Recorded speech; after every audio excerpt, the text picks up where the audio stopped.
recording.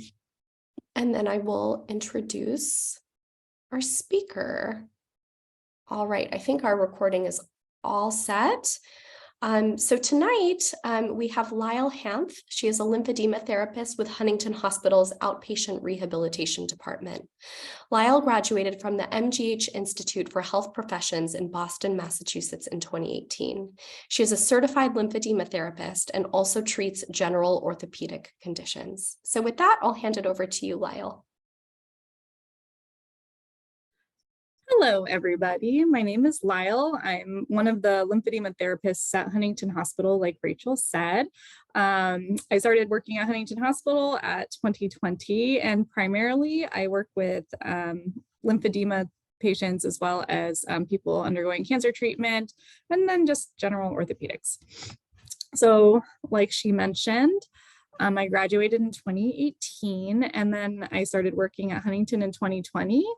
And I've been working with lymphedema patients for about 3 years now, and it's a really rewarding career. So I hope this is really useful for you.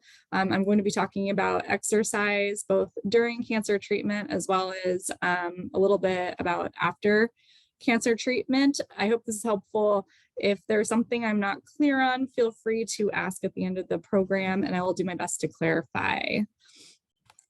So in general, the American Academy of Sports Medicine, or the ACSM, has some general exercise guidelines that they would like most people, and even people going through cancer treatment, to try and achieve. And really the main goal is to improve general health, avoid inactivity, and aim to achieve current physical activity guidelines, which are about 150 minutes of aerobic activity a week, and try to incorporate resistance training about 2 times a week. And there have been some studies to suggest, actually pretty strongly, that exercise can help reduce cancer-related fatigue, improve physical function, reduce anxiety and depression related to cancer and cancer treatment, and even the possible effect on lymphedema. There is some moderate evidence regarding improvement in bone health and sleep for your particular population. However, we do know for the general population, exercise, especially resistive exercise, can help improve bone health, and then exercise in general helps improve sleep. Everybody's a little different, especially while going through treatment. So I think they still need to do some more work on this area. So on this infographic, it's actually from the ASCM guide, the ASCM website. I'm not going to go into it too much, but you can see that they said there's some pretty strong evidence regarding those fatigue, health, quality of life, physical function, with both aerobic and resistance, as well as a combination of both of those. And they say to try and do about 2 to 3 times a week for 30 minutes to 60 minutes of aerobic activity, or 2 to 3 times a week of weightlifting, depending on what you're trying to achieve. And then somewhere within those parameters, if you're doing a combination of both. And everybody reacts differently to their cancer treatment. So this may not necessarily be achievable for everyone, but the goal is really to try and be as close to these guidelines as possible. So what types of aerobic activity can you do during cancer treatment? There's always walking, light jogging if you're up to it. Swimming is great. You can get both aerobic and resistive activity in. And then also, it also helps work really well on lung function if that's something you're trying to build. Bicycling, and then of course, dance. These are just a couple of examples. If there are other things you like to do, we can talk about that as well. So I want to go into the weeds a little bit with you guys about cancer-related fatigue. So I read an article by a group of researchers, they're Hiffiker et al. And they really talk about exercise fatigue cancer-related fatigue, or CRF, and exercise. And what they looked at was the effect of exercise and cancer-related fatigue during as well as after with specific activities on people's general levels of fatigue. So before we even get into that, what is cancer-related fatigue? They define it as a distressing, persistent, subjective sense of physical, emotional, and or cognitive tiredness or exhaustion related to cancer or cancer treatment that is not necessarily proportional to recent activity, and it can really interfere with people's usual functioning in daily life. Unfortunately, this can increase during your cancer therapy, but it can also persist 5 years or more after completion. So I'm not sure if some of you have already completed your treatment, but if you're still experiencing cancer-related fatigue, just know that this is something that can be very persistent. It's also associated with a significant impairment in general and with quality of life. So, if you're always tired and it's hard to do things, that's absolutely, a huge detriment. So this research paper is what's called a meta-analysis. And what it does is it takes a bunch of different studies from a bunch of different research articles, and they filter them through a rigorous study to look at what's a good study and what's not a good study. And then they use that information to kind of come up with like hey, this works really well, or this does not work very well in regard to a control group, which is usually like the usual care, or in some cases a placebo. This particular study looked at non-pharmaceutical modes of treatment as during and before cancer treatment.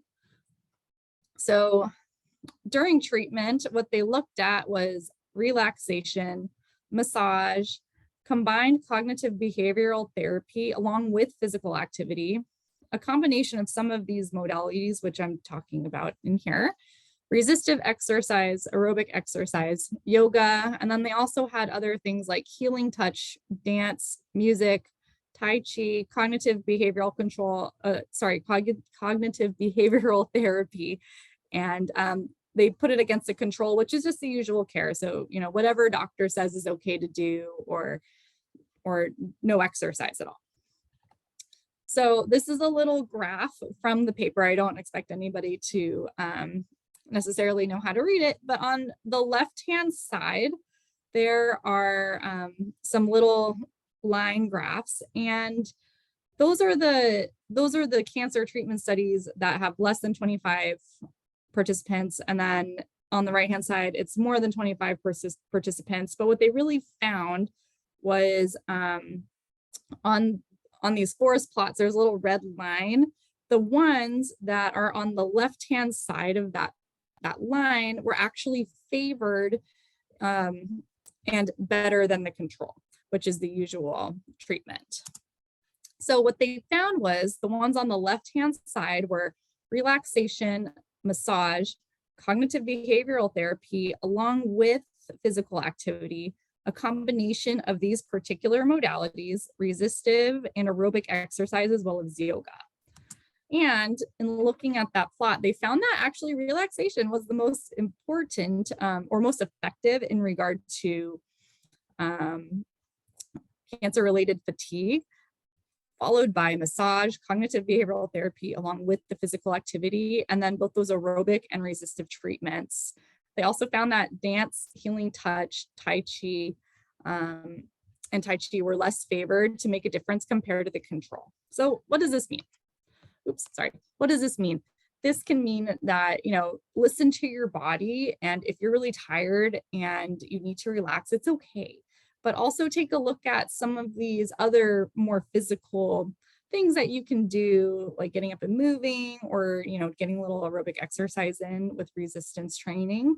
That might help mitigate some of the effects of cancer-related fatigue as well. And there has also been some studies in the past to suggest that light physical activity can help with some of the effects of chemotherapy. So just kind of keep that in mind. So next, this study looked at some of these same modalities after cancer treatment. Again, yoga, massage, dance, the combinations of these therapy, Tai Chi, combined CBT, cognitive behavioral therapy, along with physical activity, regular cognitive behavioral therapy, resistance training, massage, aerobic training, relaxation, and also they included inspiratory muscle training. So like working on breathing techniques and strengthening lung function were put against the control.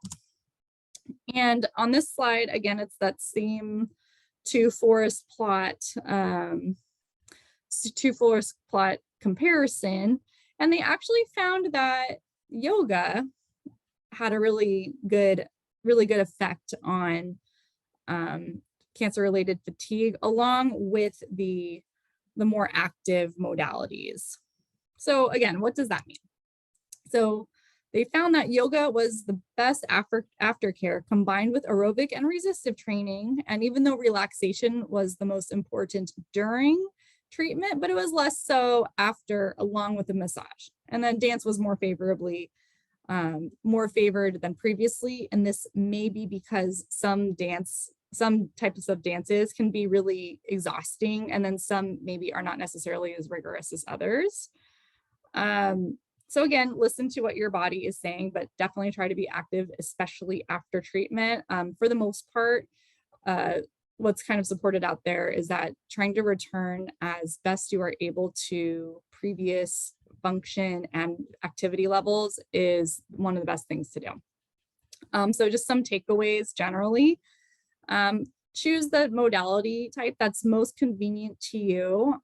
It's okay to spend some time relaxing, but spend more time doing physically enhancing activities. And then also having something with a psychosocial component is also very beneficial. So something with other people, like yoga classes, or even having talk therapy with a therapist, it can also be very helpful.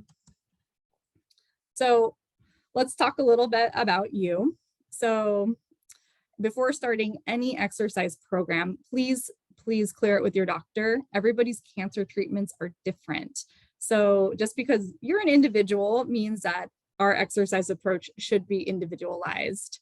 We want to take things into consideration like pre-treatment fitness levels, pre-existing medical conditions like heart disease or high blood pressure or diabetes, any aches and pains or arthritis you may be experiencing, response to your cancer treatment, any specific contraindications or no-nos from your doctors, and then just following basic injury risk guidelines. We also want to take into account your pre-treatment level of exercise. So were you very active or were you less active, and you're kind of looking to start something now?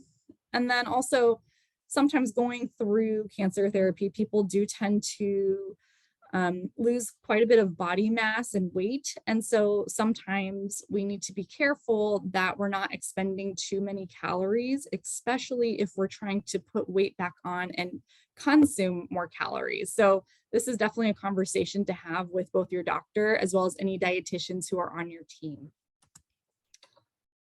Exercise has also been shown to decrease the risk of developing certain health conditions, like some of the ones I mentioned before, like high blood pressure, diabetes. It can help with symptoms of arthritis.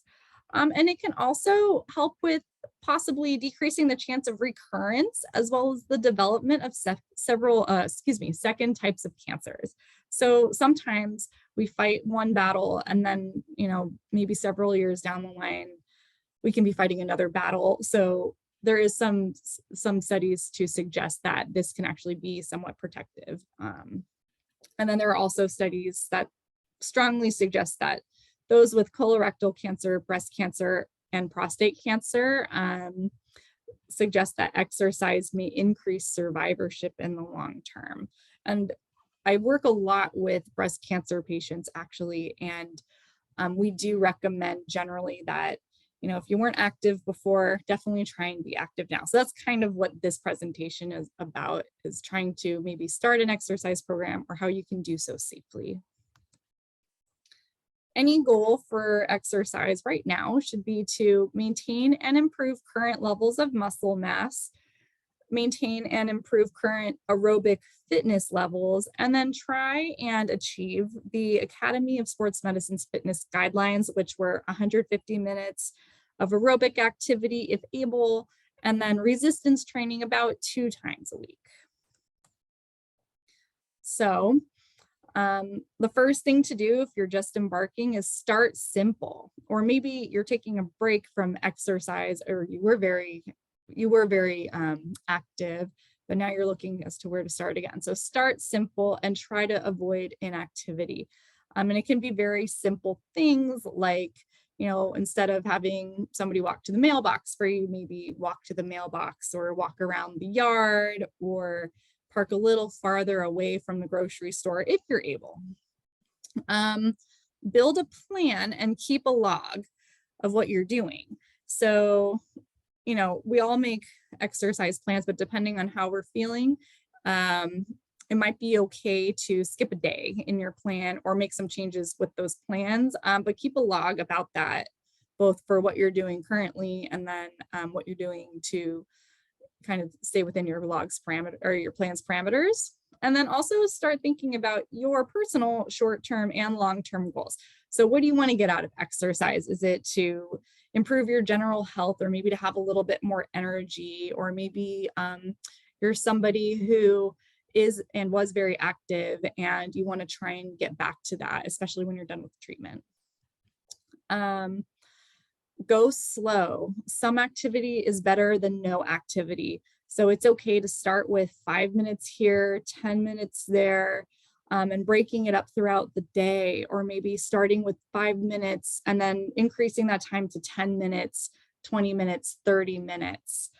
The general recommendation for most of the population is try and do moderate aerobic activity about 5 times a week, but for somebody living with cancer, 3 times a week is usually pretty sufficient. So if you're able to do that, try and work up to that. If you're having trouble or don't really quite know where to start, you can find a cancer exercise specialist. There are therapists like myself who really try to specialize in helping people return to activity or even start activity, given what they're going through. And then also the American Academy of Sports Medicine also has a cancer exercise fitness expert kind of certificate. So I know on their website, they do have a kind of like a Find My Trainer feature, and they're usually well-versed in what people such as yourself are going through. And then if you're somebody who needs motivation from somebody else, find a buddy. Sometimes taking a walk with family member, or maybe doing something with a friend or somebody who's a positive force in your life can really help you, get out there and can encourage you to do what you are able to do. That being said, we've been talking a lot about aerobic activity. Don't forget about strength. Your muscle strength plays a huge part in your balance, overall fatigue, and then just your quality of life. And by that, it can make daily activities a little easier, like picking up a jug of milk or taking your laundry up the stairs. As we go through treatment, sometimes those activities get really hard, or maybe you've lost a lot of muscle mass. So you can even kind of use those types of things to help you build strength. In general, you want to try to do no more than about 2 to 3 times a week, between 8 and 15 repetitions to start. And this can change to about 8 to 12 repetitions, with moderate to moderately hard difficulty in terms of resistance. And it's okay if you can't do 8 repetitions of something. You can do 5 here and there, or build up from a lower level. However, if you're using something that's just way too hard to do 8, like if you're, somebody who's used to doing something with like a 5-pound weight and now you're doing a 3-pound weight and that feels really difficult, you may even need to drop down to a lower type of weight. So again, start light and then build slowly to immediate effort and then a hard effort as able. Try to incorporate your larger muscle groups like your legs, your back, your chest, your arms, and even try, if you're able to do two different muscle groups at once. And if you're not able to stand up, that's okay. There are plenty of exercises that can be done sitting down or even lying down in bed if you are bed bound. And then you don't need to have a gym membership or fancy equipment. I like to tell my patients and clients, use what you have. There are things in people's houses, such as like bags of rice, cans of soup, water bottles, hammers. Sometimes people do have resistance bands from physical therapy lying around. If they're old, just check to make sure there are no holes in them because they will snap and it really hurts. And then if you have free weights and ankle weights, definitely feel free to use those. Just remember to start really slowly. Or you can use good old body weight and do things like incline push-ups. So not necessarily on the floor, or you can do little squats at your countertops or sitting and standing. Just moving in bed, if that's really hard to do, you can practice rolling. So there's all sorts of things that aren't necessarily going to the gym and, lifting a ton of weight there. So that being said, make it fun. I don't like exercising myself for exercise sake. So find an activity that is enjoyable and meaningful to you. And it doesn't have to be like running a mile or just doing repetitions of, 8 to 15 sets of weights. It can be like playing with your kids and grandkids. Kids have a lot of energy and they're heavy. So you can kind of use them. Strolls in the gardens. My father is actually a cancer patient, and what he likes to do, and this is something that you can maybe practice as well, is he goes to the Huntington Library, and he spends the whole morning there. And what he'll do is he'll walk for about 5-10 minutes and take a break and take in the sounds and sights, and then walk again for another 5 to 10 minutes. And he's able to moderate his activity level. So definitely make sure you're moderating your activity level and your energy levels while you're exercising. You can also take a walk or take classes with friends. I know sometimes it's a lot more enjoyable being in a group of people if you're able to. So exercise doesn't really have to feel like a chore if you're a little creative about it. And then don't be afraid to reward yourself. So, and I don't necessarily mean, spending money or, things like that. It could be something really simple, like I'm going to go, see my friend today because I was able to walk 30 minutes, or I'm going to go get my nails done, or, something you enjoy. Make sure you don't forget about your balance. Sometimes cancer treatment can make people feel unsteady. And that can, some of the exercises that maybe you were doing in the past might feel a little bit uncomfortable because you might be losing your balance. So in general, what you want to do is try to keep your areas as uncluttered as much as possible. If you need to move furniture around, definitely seek help from friends or family. That way you're not having to work super hard to get around a coffee table. Or if you're trying to do exercise in your floor somewhere, clear a nice space so you're not tripping over things. And then sometimes other medications that you may be taking might make you feel dizzy or off balance. There's a class of drugs for high blood pressure called a beta blocker. And those pills are called like metoprolol or atenolol. And what they do is they decrease your heart rate response as you exercise. So the reason I'm bringing this up is because if you are taking one of those drugs and you decide you want to embark on an aerobic exercise plan, keep that in mind if you are taking your heart rate while exercising, because you may feel like you're working really hard and you may look at your heart rate and say, wow, it's not as high as I thought it would be. That's because those drugs blunt your heart rate response. And it can actually, if you work harder than you should, it might actually make you pass out. So that's kind of dangerous. So, check with your doctor about your medications that you're taking. So that's always why it's a good idea to discuss exercising before you start with your medical team. And then if you need to, it's okay to cut back on exercise time after chemotherapy, especially if you have extreme fatigue. I'm saying try to make 150 minutes of exercise a week. Like that's a lot. And if your chemotherapy is making you really tired, like I said in the beginning of this presentation, it's okay to relax and, do what you can. I think the overall takeaway is if you're able to be a little active one day, that's okay. But if the next day you can't, that's okay too. So just some general guidelines. Don't forget to warm up and cool down. Warm-ups can include simple things like shoulder shrugs and shoulder rolls, arm lifts, sitting marching if you're having trouble with your arms, ankle pumps while you're sitting, lying in bed to try to get that blood flow moving into your legs, sitting and standing marching, simple things like that. Or, maybe you don't have a lot of mobility, but you can reach side to side. So you just want to start getting yourself moving without expending a lot of energy. And then cooling down, maybe walking a little slower or spending some time working on your mobility.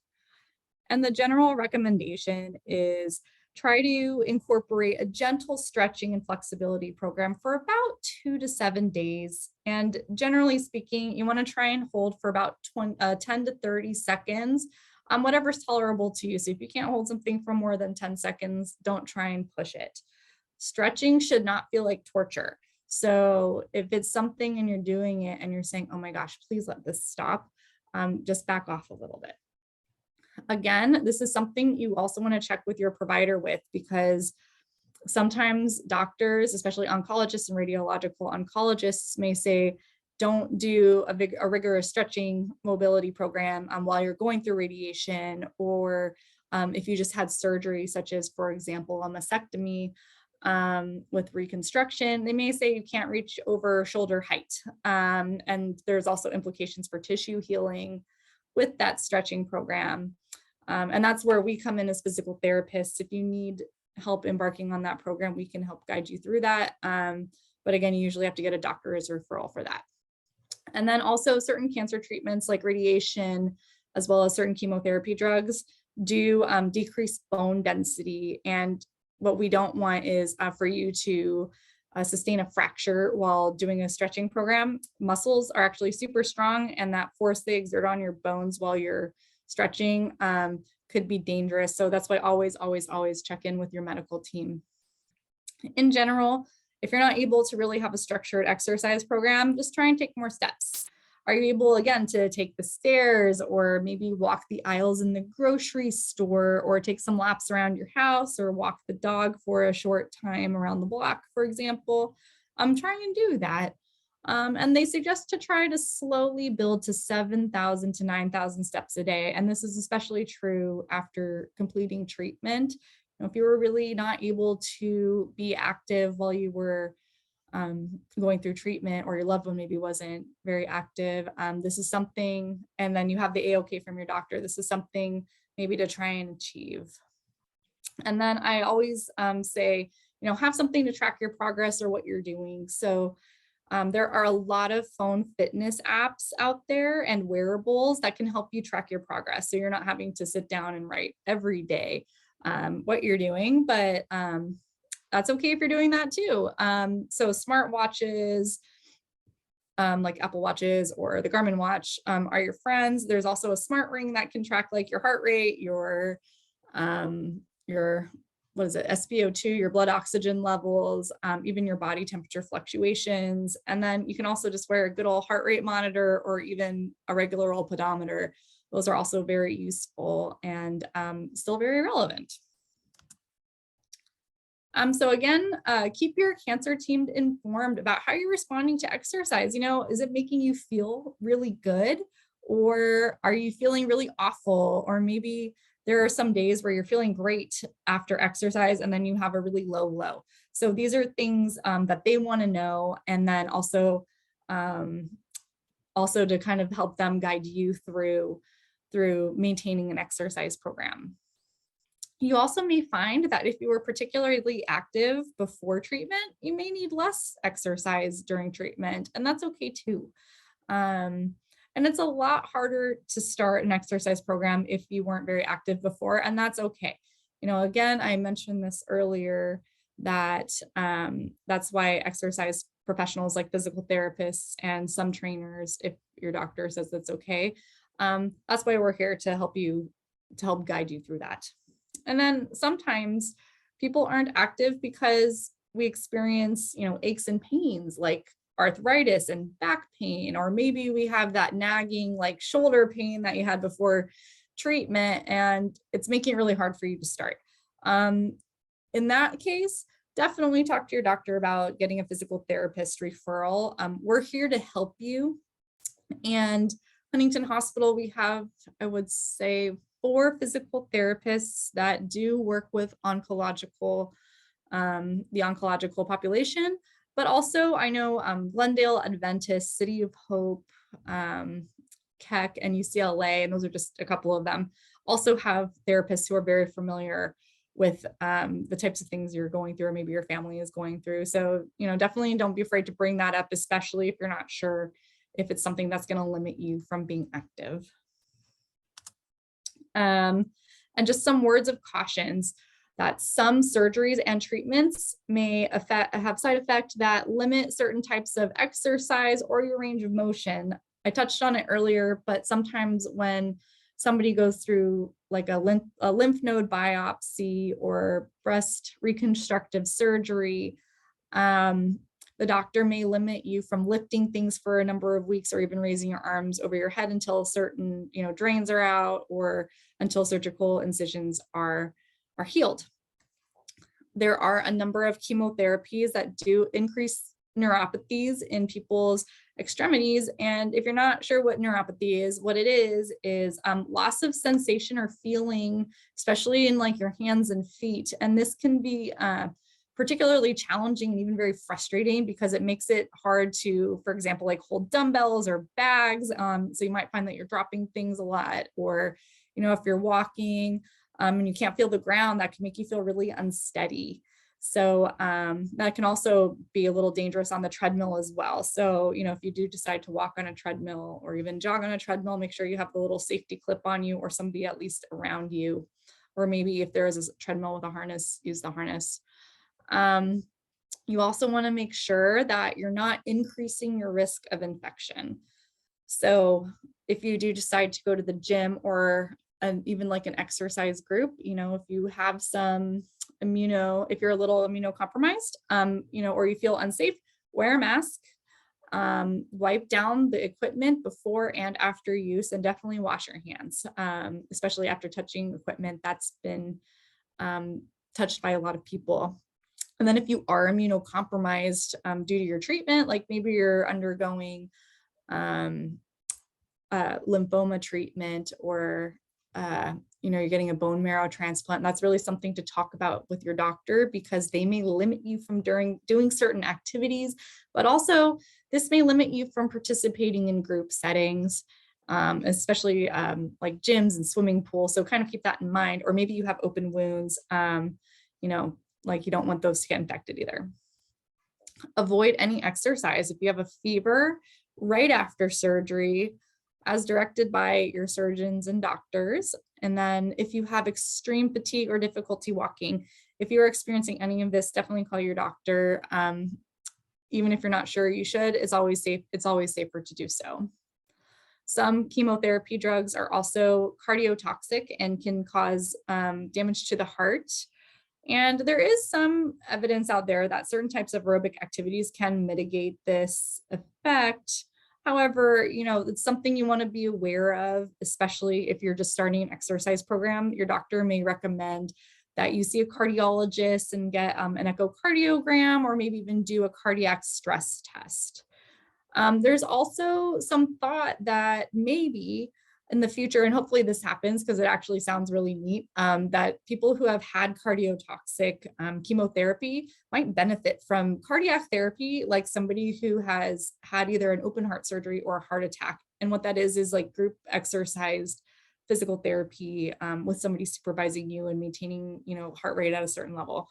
So I kind of hope that happens. That'd be really interesting to see, and a really beneficial tool for, you guys. And then you also, if you've had lymph nodes removed or even radiation, you may be at more of a risk for lymphedema. So talk to your doctor about this. They may have some certain guidelines they want you to follow. And then somebody such as myself, we always have guidelines regarding that, like starting slow. If you have a lymphedema garment, wear your sleeve, or if you're doing, decongestive wrapping, make sure you're wearing your wrappings to do while you're exercising. I know it sounds really counterintuitive because they're hot, but that will actually not only help reduce the swelling, it can also prevent you from getting more swollen. And then if you're not sure if you're at risk for lymphedema, you can always ask your doctor to refer you to a lymphedema specialist, especially again, if you've had sentinel node biopsies or you're just not sure. Sometimes we come away with ostomy bags, or we have maybe other lines that are attached to us for monitoring certain functions in our body, and tubes like a feeding tube. So sometimes doctors don't want us swimming in the swimming pool. I believe that's actually a big no-no, mainly for infection control, but then they also might have other guidelines for you with certain types of movement. So definitely check in with that. And then unless your doctor has told you not to, maybe you're on a certain type of medication or you're having kidney issues, don't forget to drink plenty of water. If you're exercising kind of hard and breaking a sweat, you're also losing water, so you want to replace that. And then just in general, just some general safety guidelines. Always listen to your body and don't push it, especially during treatment. And what I mean is this is definitely not the time to start training for a marathon. Again, the goal is to maintain and, if you can, improve your either cardiovascular or muscle strength. If you notice any new swelling, pain, dizziness, or blurred vision, please stop and then call your doctor right away, especially if this is something new. I know some medications may make you feel dizzy, or maybe you experience vertigo in general, but if this is like a new pain, a new swelling, especially if it's something that doesn't go away, you want to make sure this is not a medical emergency. If you're unsteady from either neuropathy or maybe just general unsteadiness or any underlying condition, keep to even surfaces the best you can, and then stay away from really crowded areas where people can bump into you and knock you over. I know a lot of times people are in a rush and they're not paying attention, and unfortunately, somebody can get knocked over, and maybe if you have like a bone density issue, that can cause a fracture. So we just want you to be safe. And then if you need to, definitely use an assistive device. And what I mean by that is if you have walking sticks and that makes you feel steadier, definitely use them. If you have a cane or a walker, even a walker with a little seat, those are great tools for maintaining your balance. I like the walkers with the little seats if you're able to use them safely, because if you get tired, you can just lock it, take a rest, and then when you're ready to go again, you can start walking again, and you can even put like a bag or something in the little carrying compartment underneath. In general, stay in well-lit and well-populated or well-known areas, especially if it's evening and something happens. You want to make sure that there's somebody there who can help you if you have like a fall, or maybe you don't feel so good. And kind of along those lines, take a buddy or keep your phone with you in case of emergency. So if you run into trouble, your friend is there to help you, or your family member is there to help you, or you can call for emergency services or for a family member to come pick you up if you're out for a walk in the neighborhood. If you're going alone, try and tell someone where you're going, what you're doing. So if you're not back by the time you say you will be back, somebody can come and check on you, or just make sure you're okay. In general, what I found when I was looking for articles to help you navigate exercise and both during and after cancer treatment, is that really there needs to be more research to support a lot of specifics. And cancer therapies are constantly changing, which is great because we're constantly discovering new things, but it's also more challenging for us to try and create good exercise programs for you that kind of align with the therapies that you or your family may be going through. There are also certain increased health risks with people undergoing cancer treatment. And what we don't want to do is put anybody in an unsafe situation where somebody could possibly have a medical emergency. So that really kind of limits who can participate in certain studies. And that being said, because of that, there are really small sample sizes in looking at populations with cancer and going through cancer treatment. And this makes it really difficult to see how things would relate to the general population, because instead of taking a really big slice of, people going through treatment, you're only seeing really this much. And so that makes it very difficult to find high quality studies that can really help you.